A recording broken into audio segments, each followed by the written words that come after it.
Tunggu dulu. Sebelum mulai, jangan lupa subscribe ya. Karena subscribe itu gratis.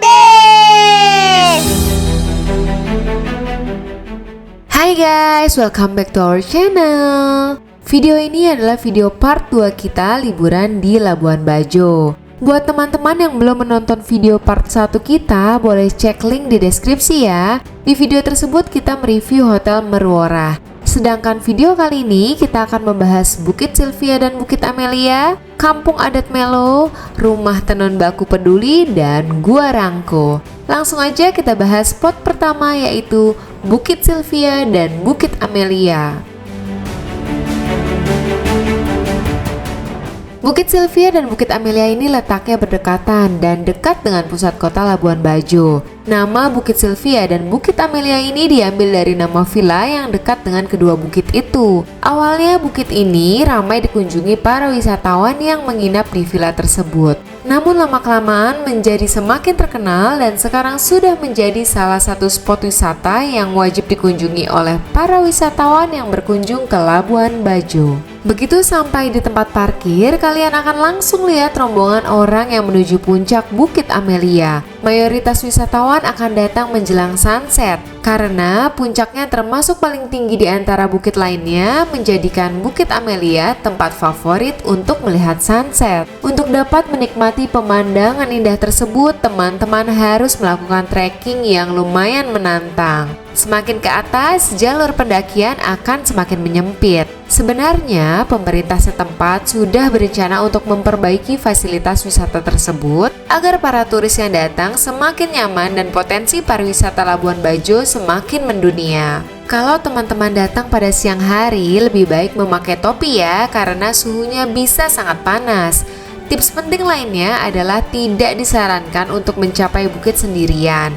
Jadi lebih baik datang di saat agak ramai sehingga bisa bersamaan melewati jalur yang aman.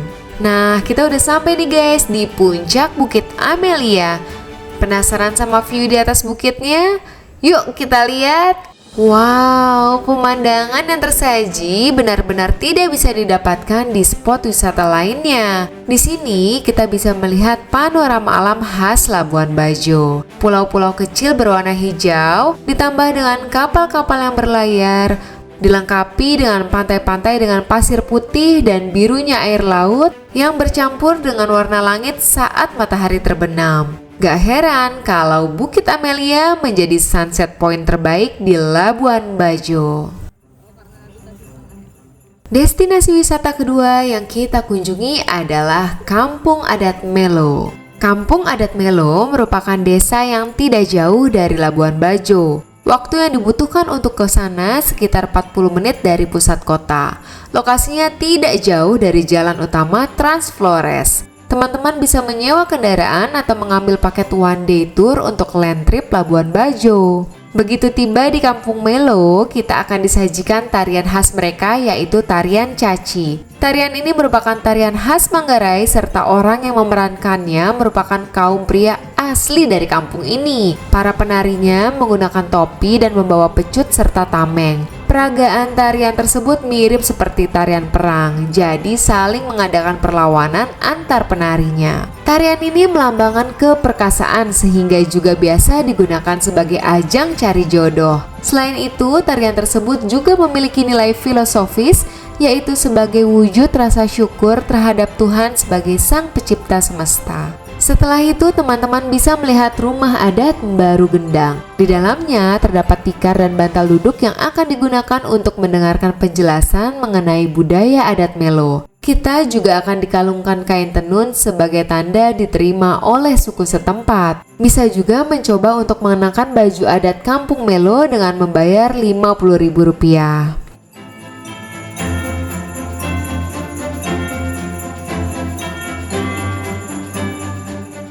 Berbeda dengan tempat wisata lain di Labuan Bajo yang bersuhu terik, Kampung Adat Melo berada di lokasi yang tinggi, yaitu 624 meter di atas permukaan laut. Jika beruntung, suhu di sini bisa mencapai hingga 20 derajat Celcius loh. Di sini kita juga akan dihidangkan kopi Manggarai yang pas sambil menikmati pemandangan di Kampung Adat Melo.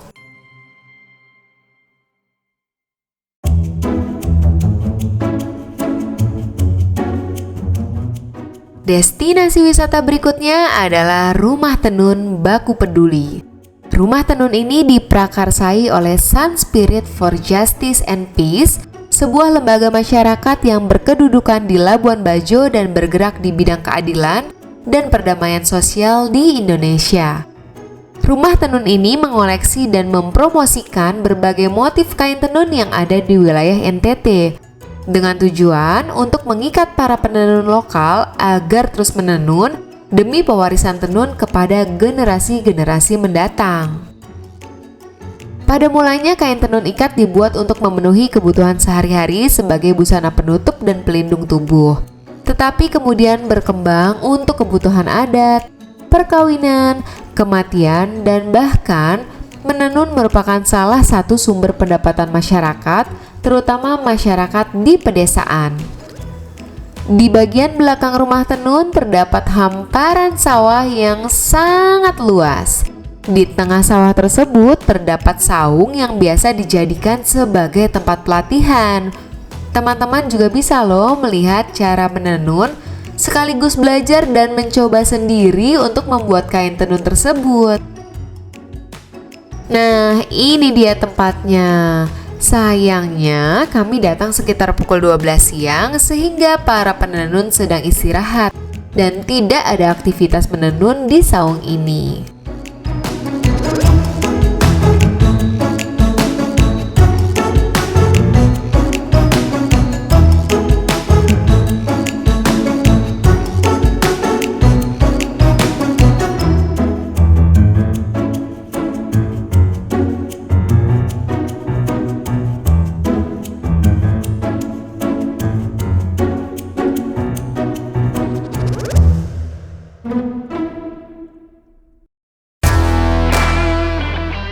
Kita menuju ke tempat wisata terakhir di video part 2 ini, yaitu adalah Gua Rangko.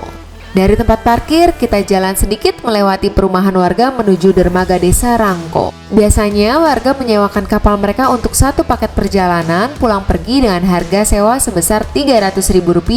Tapi kalau dirasa kemahalan, kalian bisa nawar loh. Supaya biaya tersebut bisa lebih ringan, maka sebaiknya anggota rombongan minimal 8 orang tergantung dari kapasitas angkut kapal. Gua Rangko terletak di Pulau Gusung yang dapat dicapai dalam 20 menit dari dermaga desa Rangko melalui perjalanan laut dengan kondisi ombak yang tenang.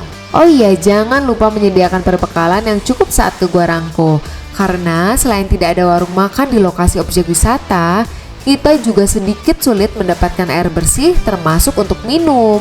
Sampai Pulau Gusung, kita harus melewati dermaga kayu dengan lebar 1,5 meter dan panjang 200 meter menuju bibir pantai.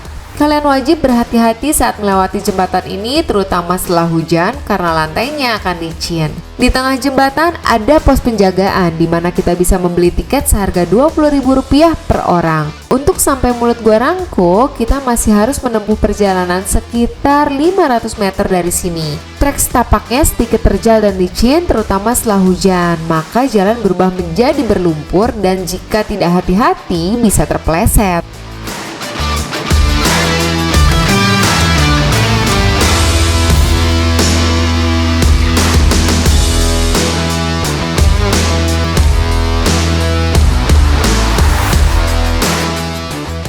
Kalau sudah sampai di mulut gua, kita harus menuruni tangga untuk turun ke dasar gua. Pijakannya berbatu sedikit tajam dan licin karena ditumbuhi lumut. Dan ini dia Gua Rangko.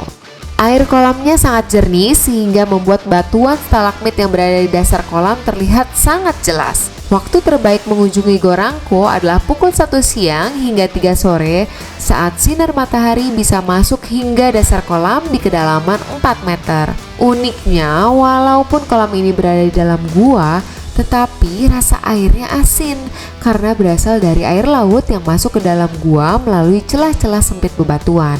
Kalau kalian mau masuk ke dalam kolam dan berenang, tetap berhati-hati agar anggota badan tidak terkena batuan di sekitar kolam yang dikhawatirkan akan melukai kita. Sekian pertuangan Caca dan Adi di video kali ini. Sampai jumpa di video berikutnya. Bye-bye.